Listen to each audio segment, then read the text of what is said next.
నమస్కారం. తీర్థయాత్ర కార్యక్రమానికి సాదర స్వాగతం. ఓం నమశివాయ అని పంచాక్షరిని స్మరిస్తేనే సమస్త సిరులనిచ్చే కరుణ గంగాధరుడు మహేశ్వరుడు. భక్త పక్షపాతి అయిన ఆ స్వామి భక్తులు అడిగిందే తడవుగా అన్నీ ప్రసాదిస్తాడు కాబట్టే భోళా శంకరుడయ్యాడు. అలా మహేశుడు ఈశుడు తన దేవేరి అయిన పార్వతీదేవి అంశావతారిని చౌడేశ్వరి అమ్మాన్ సహితంగా కొలువుదీరిన క్షేత్రం తమిళనాడు కోయంబత్తూరులోని శ్రీ రామలింగ చౌడేశ్వరి అమ్మాన్ కోవెల. ఆ ఆలయ విశేషాలను నేటి తీర్థయాత్ర కార్యక్రమంలో వీక్షిద్దాం.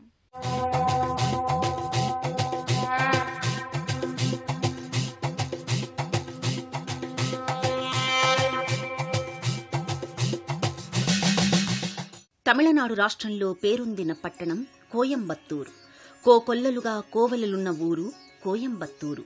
పేరూర్ పాటేశ్వరార్ ఆలయం, మరుదమలై మురుగన్ ఆలయం, అష్టాంశవరద ఆంజనేయ స్వామి ఆలయం, కన్యకా పరమేశ్వరి ఆలయం, శివగురువాయూర్ ఆలయం, కొన్నియమ్మాన్ ఆలయం, నాగసాయి మందిరం, ఇస్కాన్ కృష్ణ మందిరం వంటి ఎన్నెన్నో దేవాలయాలతో విరాజిల్లుతున్న నగరమిది.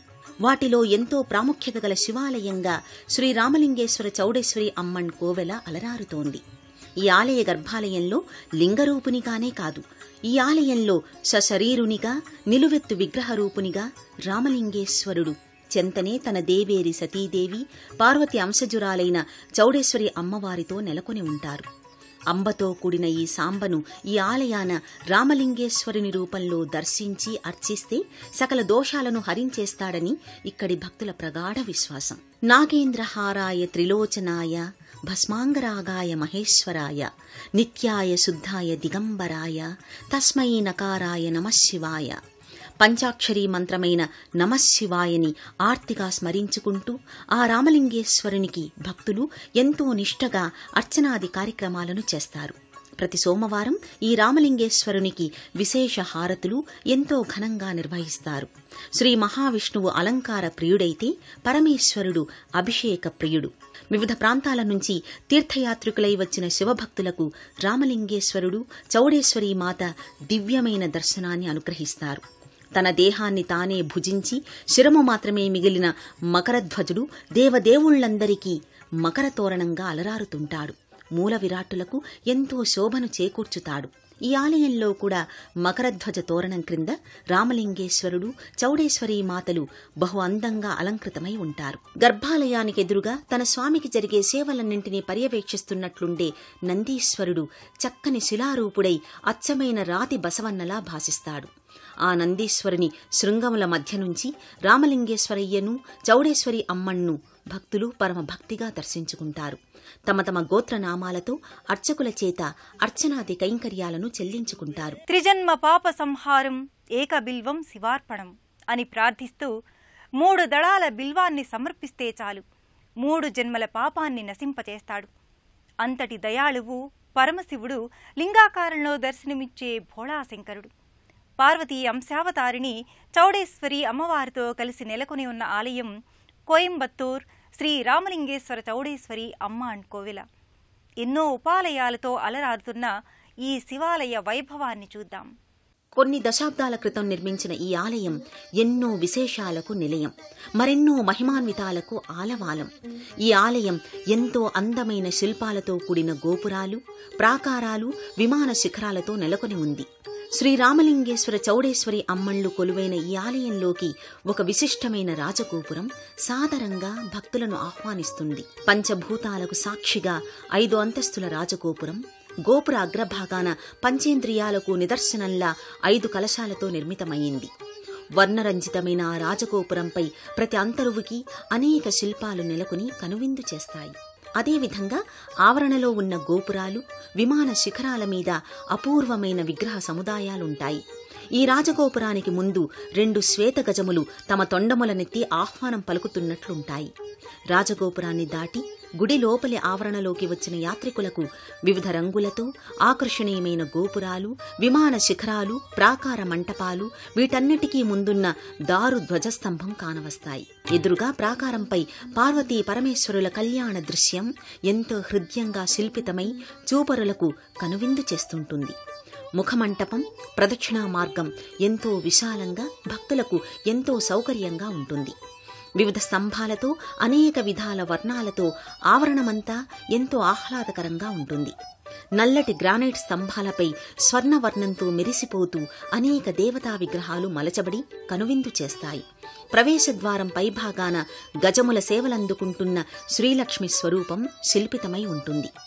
ఎంతో పురావైభవంతో, మరెంతో ఆధ్యాత్మిక వాతావరణంతో ఈ కోయంబత్తూర్ రామలింగేశ్వర చౌడేశ్వరి అమ్మన్ ఆలయం అలరారుతోంది. గర్భాలయ ద్వారానికి ఇరువైపులా ద్వారపాలకులుంటారు. వివిధ దేవతలున్న ఉపాలయాలు, వాటిని దర్శించుకునే భక్తజనంతో నిత్యం కళకళలాడుతూ ఉంటాయి.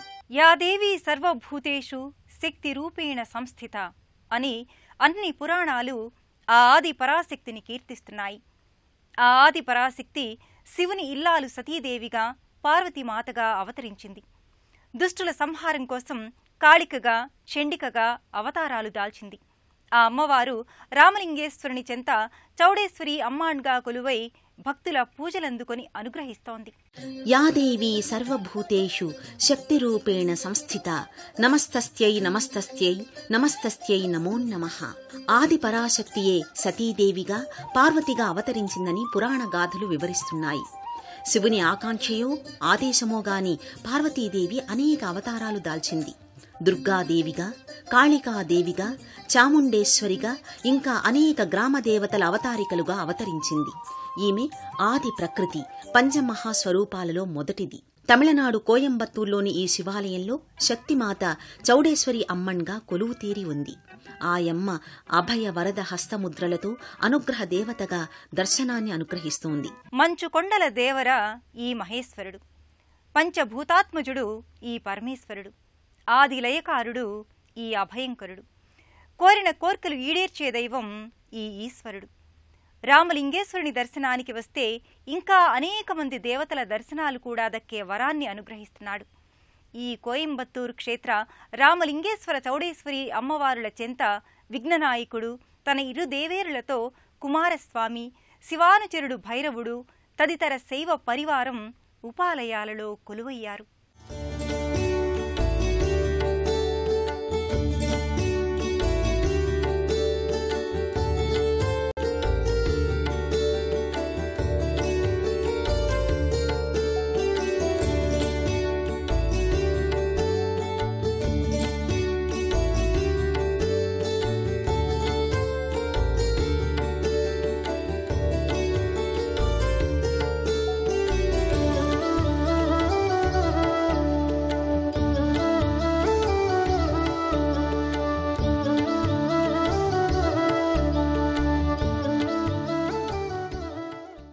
షణ్ముఖస్వామికి ఇరువైపులా వల్లీ దేవసేన ఇరుదేవేరులు సర్వమంగళకరంగా దర్శనమిస్తారు. ఈ విగ్రహాలు నానావిధ ఆభరణాలతో, పుష్పమాలికలతో జగన్మోహనకరంగా ప్రకటితమవుతారు. సుబ్రహ్మణ్యస్వామి వాహనం నెమలి. నెమలి నర్తనం ఓంకార రూపం. సుబ్రహ్మణ్యుడు ప్రణవ సూచకం. జాతివైరం ఉండే నెమలి సర్పం దేవుని ముందు ఎంతో కలివిడిగా, సహజీవనంతో మెలుగుతున్నట్లుగా స్వామికి ఎదురుగా కొలువై ఉంటాయి. ఇదే ఆలయ ఆవరణలో శివానుచరుడు, శివాంశ సంభూతుడు అయిన కాలభైరవుడు కూడా విగ్రహ రూపాన కానవస్తాడు. తన వాహనమైన శునకంతో సహా ఏకరాతి శిల్పమై దర్శనమిస్తున్నాడు. ఈ ఆలయానికి వచ్చిన తీర్థయాత్రికుల పూజలు తన స్వామి శివునితో పాటు తాను అందుకుంటున్నాడు కాలభైరవుడు.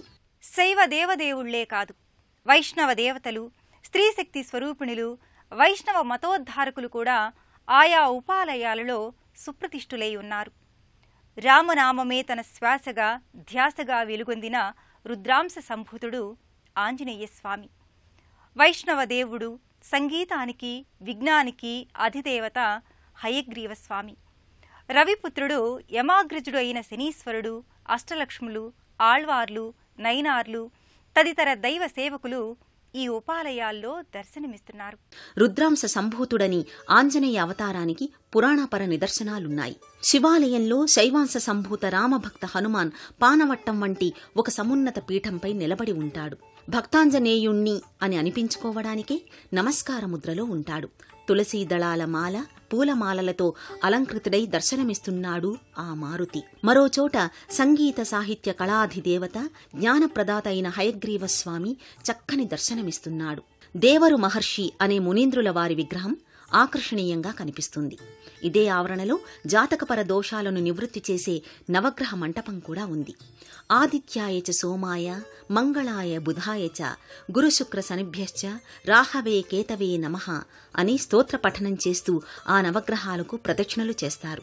మరోచోట శ్రీ శనైశ్చరస్వామి వారి నల్లరాతి విగ్రహం ప్రత్యేకంగా ఏర్పాటు చేయబడింది. ఆ శని మహాదేవును భయభక్తి ప్రపత్తులతో అర్చించుకుంటారు భక్తులు. వీరే కాదు, వైష్ణవ మతోద్ధారకులైన ఆళ్వార్లు తెల్ల తెల్లని పంచకట్టులలో తిరునామధారులై కానవస్తారు.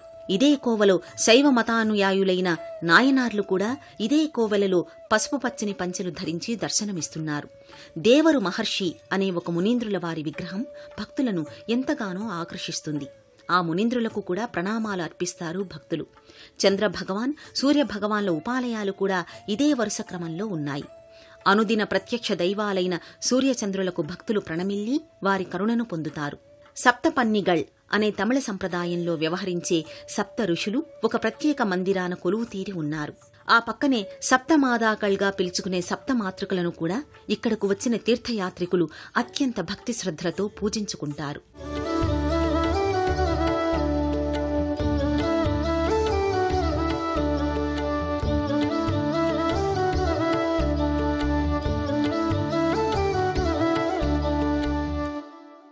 లయకారకుడైన మహేశ్వరుని దర్శనం, స్మరణం పూర్వకర్మల పుణ్యఫలం. ఆ స్వామికి లెక్కలేనన్ని పేర్లున్నా ఏ పేరు పెట్టి పిలిచినా వచ్చి ఆదుకుంటాడు, అభీష్టాలను నెరవేరుస్తాడు. ఈ కోయంబత్తూరు క్షేత్ర రామలింగేశ్వరుడు, చౌడేశ్వరి అమ్మాండ్లు, వారితో పాటు కొలువైన ఉపాలయ దేవుళ్ల ఆశీస్సులు మనందరిపై ఉండాలని కోరుకుందాం.